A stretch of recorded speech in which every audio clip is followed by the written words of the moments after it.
اللہ تعالیٰ نے جو یہ فرمایا ہے کہ فَأَلَّفَ بَيْنَ قُلُوبِكُمْ، بس اس نے تمہارے دلوں کو باندھ دیا، یہ بھی اللہ تعالیٰ کا ایک احسان ہے جو اس نے اپنے فضل سے کیا ہے۔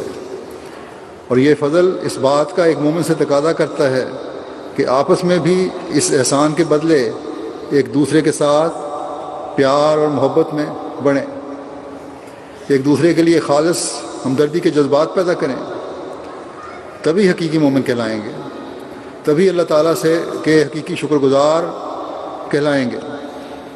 حضرت مسیح موعود علیہ الصلوۃ والسلام نصیحت فرماتے ہوئے ایک موقع پر فرماتے ہیں، صلاح، تقوی، نیک بختی اور اخلاقی حالت کو درست کرنا چاہیے۔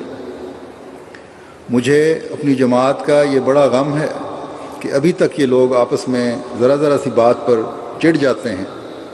عام مجلس میں کسی کو احمق کہہ دینا بھی بڑی غلطی ہے۔ اگر اپنے کسی بھائی کی غلطی دیکھو تو اس کے لیے دعا کرو کہ خدا اسے بچا لے، یہ نہیں کہ منادی کرو۔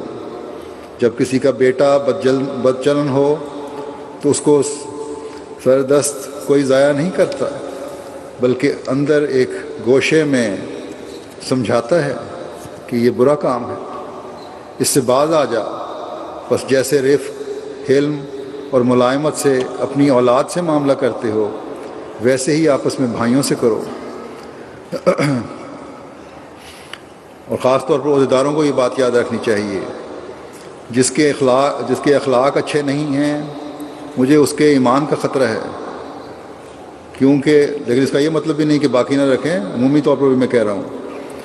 فرمایا کیونکہ اس میں جس کے اخلاق اچھے نہیں ہیں، مجھے اس کے ایمان کا خطرہ ہے، کیونکہ اس میں تکبر کی ایک جڑ ہے۔ اگر خدا راضی نہ ہو تو گویا برباد ہو گیا۔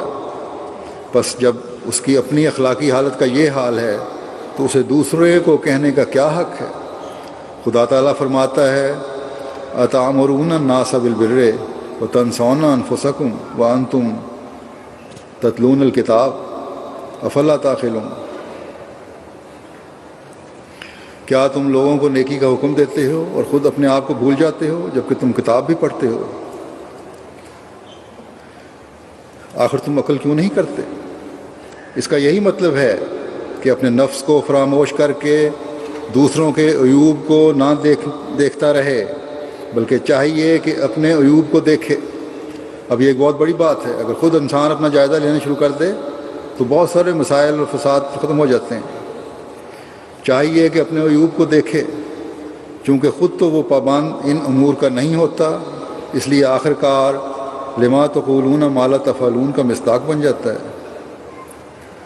یعنی تم کیوں وہ کہتے ہو جو کرتے نہیں۔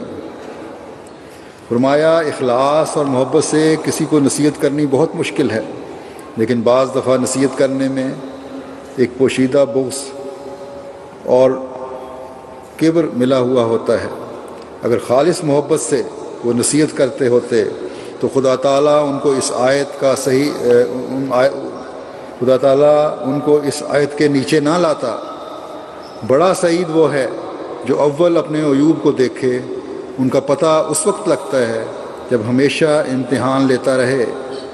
بس ہمیشہ اپنے جائزے لینے کی ضرورت ہے بجائے دوسروں کی غلطیوں کو دیکھنے کے۔ یاد رکھو کہ کوئی پاک نہیں ہو سکتا جب تک خدا اسے پاک نہ کرے، جب تک دعا نہ کرے، اس حد تک دعا نہ کرے کہ مر جاوے، تب تک سچی تقوی حاصل نہیں ہوتی۔ اس کچھ الفاظ کٹ گئے ہیں۔ اس کے لیے فرمایا اس کے لیے دعا سے ہی فضل طلب کرنا چاہیے۔ بس یہ وہ سوچ ہے جس سے تقوی کی تلاش کی ضرورت ہے۔ آپس میں محبت اور پیار اور بھائی چارہ پیدا کرنے کی ضرورت ہے۔ خلافت سے سچی وابستگی کی ضرورت ہے۔ نظام جماعت کے ساتھ بے لوث تعلق کی ضرورت ہے۔